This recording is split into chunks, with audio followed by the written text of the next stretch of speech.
Добар ден, драги ученици! Вие се наоѓате во електронската училница на Едуино.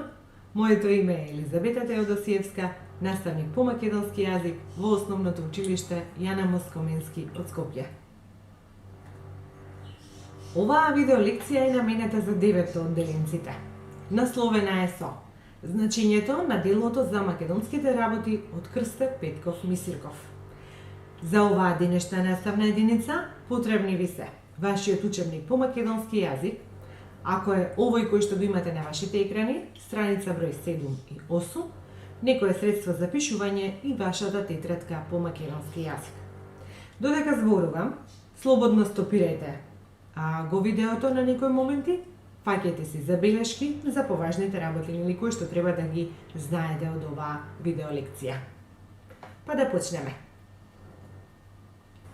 Да почнеме со тоа што ќе се потсетиме на некои наши претходни знаења. Јас ќе ви поставам некои прашања на кои што би требало веќе да ги знаете одговорите. Првото прашање. Кога и со кого започнува пробивот на народниот јазик во пишаните текстови? Второто прашање. Во 19 век започнува интересот и за народното творештво. Кои се најпознатите собирачи на народни умотворби?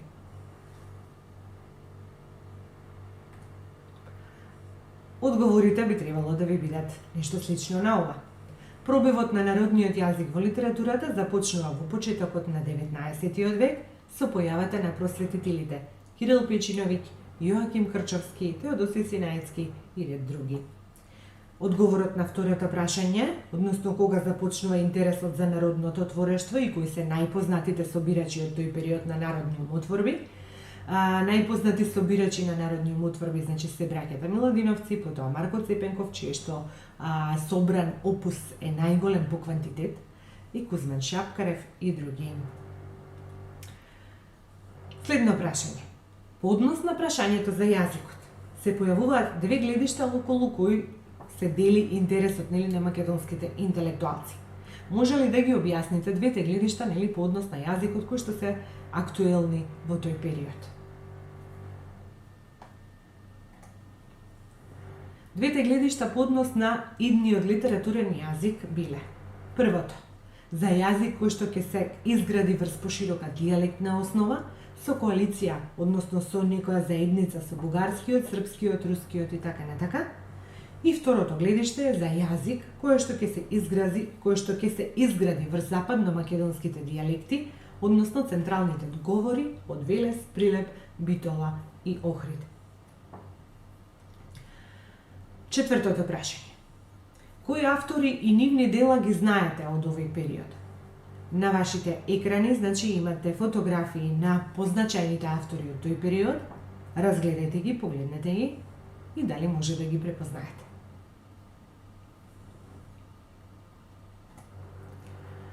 Значи, станува збор за Младиновци, поезијата на Константин Младинов, која што ја пишува зборникот од народни песни кој што го објавуваат 1861 година во Загреб.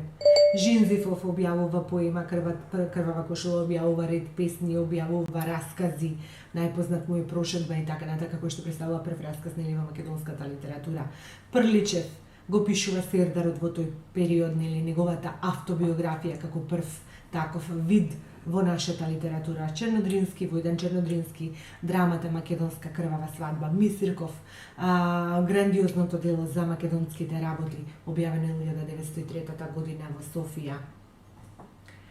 На каков јазик пишувале тогашните автори? На ова прашање би требало да знаете да одговорите. И на следното прашање, со борбата за создавање на литературен македонски јазик и формирањето на македонската држава се појавува едно списание во Софија, околу кое што се собира македонската напредна интелигенција. Кое е тоа списание и под кое име се познати нејзините членови? Во услови на немање на свој собствен стандарден јазик, да речам, литературен јазик, писателите кои што творат во тој период, до средината на 19 век, па и 20 почетокот, пишуваат на свој дијалект, на својот мајчин локален говор, така што Миладиновци го користат струшко-охридскиот, Прличев пишува на охридски, Жинзифов пишува на некоја мешавина од бугарско-велешки и така натака. Шестото прашање, одговорот на шестото прашање, нели, кое е списанието и кои се оние кои што го уредуваат списанието, како се познати, нели, под кое име. Македонските интелектуалци собрани околу списанието Лоза се познати под името Лозарите. 1903 година во Софија објавена е култната книга за македонските работи од Крсте Петков Мисирков. На вашите екрани, значи, имате насловната страница на денешниот, значи за македонските работи, на книгата за македонските работи, која што може да се најде денес по нашите книжарници и библиотеки. Веднаш по објавувањето, значи 1903 година, веднаш по завршувањето на Илинденското востание во септември е објавена оваа книга. Откупена е веднаш од тамошните бугарски власти, изгорена е, а од списанието се спасили и сочувале само неколку мал број на примероците, кои што за наша среќа дошле и до рацете на Рацин и на Неделковски, така што можеле да се сочуваат, нели, во таа форма, така што ги имаме и ден денес. Какво е значењето на книгата за македонските работи и со самото тоа, нели, на Крсте Петков Мисирков, како, можам да кажам, една од највлијателните фигури на почетокот на македонскиот 20 век. На вашите екрани вие ја гледате првата страница од книгата за македонските работи, односно што има таа внатре, од што се состои за македонските работи, од што се состои книгата и како тоа изгледа. Ќе забележите дека јазикот во голема мера е различен од денешниот, меѓутоа сосема сме значи сигурни дека можеме да ја доловиме содржината на зборовите, иако, нели, некои се во дијалектна форма и така натака, односно ова е јазикот на македонците со кој што се служеле македонците во почетокот на 20 век, нели, крајот на 19-тиот, почетокот на 20 век. Книгата за македонските работи содржи еден предговор или предговор, кажано со јазикот на Мисирков, и од 5 статии, што направивме и што треба да направиме за однапред, имат ли се нужда од македонски национални и научно-литературни другарства, националниот сепаратизам, земјишчето на кое се имат развиено и ќе се развијат за однапред, четвртата составуваат и можете ли Македонија од себе да составува одделна географска и политичка единица, и петата статија која што за нас македонистите не посебно важна, неколку зборови за македонскиот литературен јазик.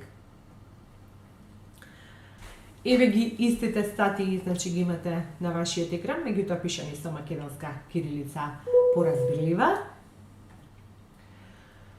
Значењето на делото за македонските работи. Зошто е тоа важно? Важно е затоа што излегува во еден период, во еден мачен период за македонскиот народ, можем да кажам, веднаш по завршувањето на Илинденското востание.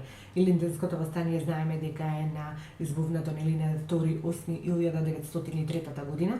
И своевидно за македонските работи, односно ова дело представува реакција на сите тогашни случувања, нели, во Македонија.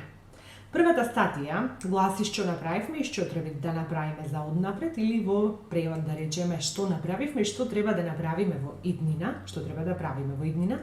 Во неа се зборува за причините кои што доведоа до неуспехот на Илинденското востание, зошто е тоа прерано кренато, зошто всушност не успеало и зошто ние не успеавме, нели, да во тој период да оствариме некоја самобитност, односно да го отфрлиме турското робство. Втората статија. Имат ли се нужда од македонски национални научно-литературни другарства, или во превод, дали има потреба или има ли потреба за македонски национални научно-литературни друштва, односно другарства? На ова прашање, во оваа статија, Мисирков дава потврден одговор дека секако има потреба од такво формирање на групирање на македонската интелигенција, и со свој личен пример ја потврдува таа теза дека потребно е да се формира другарство, и самиот формира друштва, кои што ќе работат на афирмација на македонската националност. Бидејќи без афирмација на македонската националност не можеме, нели, да ја извојуваме ни својата слобода, ни самобитноста, ни пак да го решиме прашањето за нашиот јазик.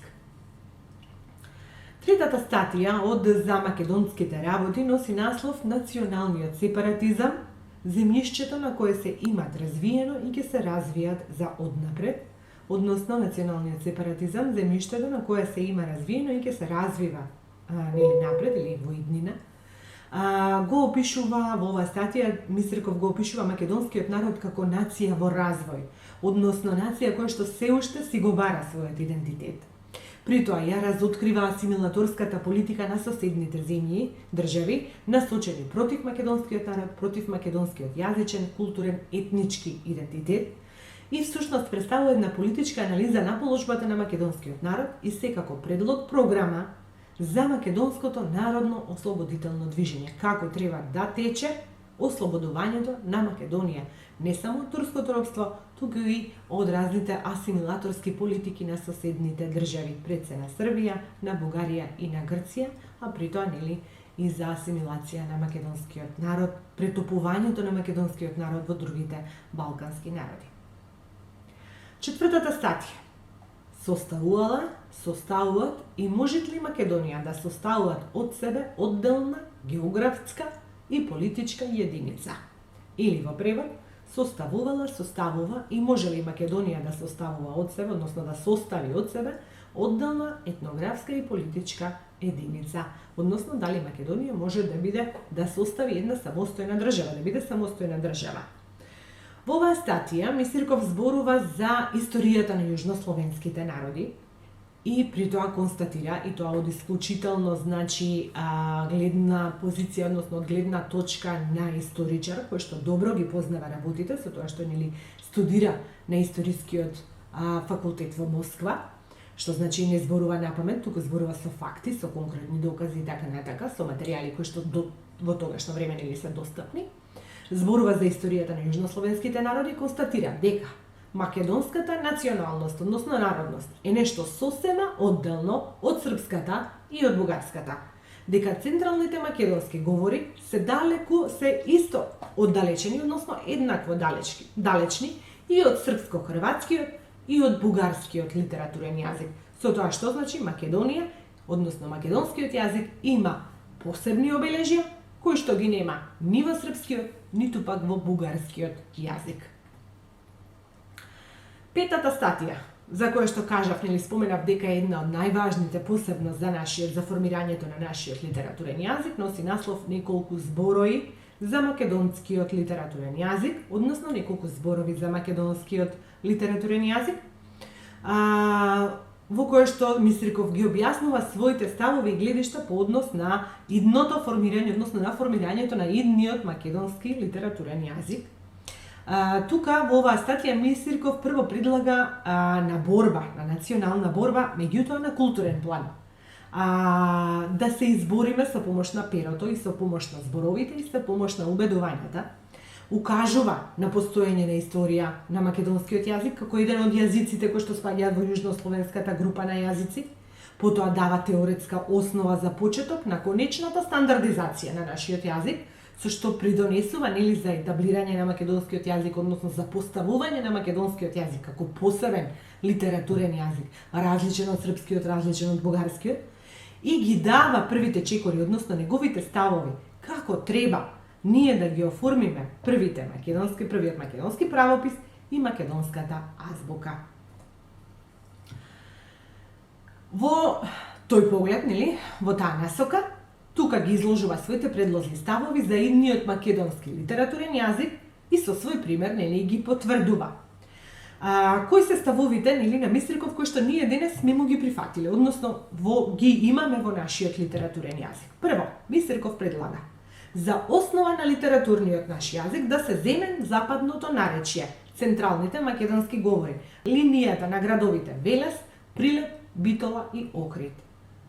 Значи, зошто токму овие градови, односно овие говори, да влезат во нашиот литературен код? Кои се причините? Мисирков смета дека, што всушности се покажува дека е точно, нели, колку се оди по на север, колку се оди по на исток, по на запад, македонскиот јазик добива влијанија од соседните балкански народи и со самото тоа се меша неговата чистина. Така што колку одиме по на север, македонската држава се граничи нели со Србија, така што јазикот српскиот јазик влијае врз македонскиот и се мешаат зборовите. Истото се случува на исток со Бугарија, на југ со Грција и така натака, на запад со Албанија, така што оние делови кои што се во централна Македонија, градовите Велес, Прилеп, Битола, Охрид, имаат најчист говор, значи се во центарот на Македонија, влијанието од останатите од околните народи е најмало бидејќи се во центарот, и се најизворно македонски, што значи имаат најчисти македонски корени и треба тие да бидат земени или за основа на идниот македонски на литературен јазик. Второ што предлага Мисирков во однос на правописот, предлага да користиме фонетски правопис. Што значи тоа користење на фонетски правопис? Едно, да следиме едно основно начело. Пишувај како што читаш, читај како што пишуваш. Односно, за една буква да имаме само еден глас и за еден глас да напишеме само една буква. Ако се сеќавате во англискиот јазик, не е така. Например, буквата А ја пишуваме само со една буква, ама во англискиот јазик ја изговараме со два гласа. Велиме еј, а додека во македонскиот буквата А, односно графемата А, или графичкиот знак, графичкото обележие на А, ни гласи само А. Значи имаме само еден глас. Тоа значи користење на фонетскиот правопис. Односно, да читаме како што пишуваме, да пишуваме како што читаме. Третиот став кој што Мисирков го образложува во својата книга и кој што сериозно сме му го прифатиле, представува во односно е за лексиката, за фондот на зборовите кои што ќе ги има македонскиот литературен јазик, а тоа е во нашата лексика, значи во нашиот зборовен фонд, речнички фонд, да влезат зборови од територијата на цела Македонија, од сите македонски говори. Сега, овие работи, значи кои што Мисирков ги предлага, сме му ги прифатили, односно кодификаторите 1944 година начело со Блаже Коневски, кога седнале да го оформат македонскиот јазик, да го кодифицира, стандардизираат и така натака, му ги зеле во предвид овие согледувања на Мисирков однос на јазикот. Има некои предлози кои што Мисирков исто така ги предлага во однос на јазикот, кои што малку претрпеле измени, се видоизмениле и така натака. Кои се тие? Прво, испуштање на интервокални согласки, односно на согласки кои што се наоѓаат во позиција помеѓу два вокала, помеѓу две самогласки. И тоа, например, испуштање на В, испуштање на Х, испуштање на Д. Во примерите, например, човек, живот, зборови, наместо човек, живот, зборови. Х се испушта во примери од типот на дуот, орид, наместо духот, охрид. Д се испушта во создаит, наместо создаде и така натака. Значи, во некои позиции, некои одредени согласки се губат. Посебно, значи, во позиција помеѓу две самогласки. Потоа, Мисирков предлага антиципација на мекиот изговор на Ќ и на Њ во примерите брајќа, стаине и така натака. Ја употребува самогласничката група Шч во примерите што направивме, општо добро, наместо денешното Шт. Ја употребува исто така согласничката група Стр, Здр во сите случаи, стред, здрел, праздна, денес имаме сред, зрел, празна и така натака. Ја употребува наставката ски, наместо денешната ски, така што јазикот му е македонски, балкански и така натака, наместо денешниот македонски, балкански и слично. И интересно е што дава предлози како треба да изгледаат буквите Ќ, Ѓ, Њ и Л, како што гледате на вашите екрани, ги пишува со еден надреден знак од озгора, значи една интересна графема, односно буква, предлог буква, како треба ние да ги пишуваме овие гласови. И сега, зошто ни е важно токму ова дело за македонските работи? Која е важноста негова на појавувањето во Софија 1903 година, кога се објавува? Важно е затоа што се појавува во едно време на преродбата, кога голем број на литературни и национални дејци влошуваат напори да се формира да се оформи македонскиот литературен јазик. Поради недостаток од стандардна македонска азбука, поголем дел од македонските преродбеници се служеле со странските соседни азбуки за пишување на мислите, како например ја користеле грчката, српската, бугарската или пак руската азбука за создавање на своите литературни дела. Ја потврдува потребата за стандардизирање на македонската азбука, која што е повеќе од необходна, и тоа било една од главните задачи со кои што се занимавале тогашните македонски преродбеници. За македонските работи, делото станува предвесник, односно е предвесник за созревање на македонската национална свест, за македонскиот народ и така натака, за самобитноста на македонскиот народ, за неговата одделност од бугарскиот, од српскиот, од грчкиот народ и така натака.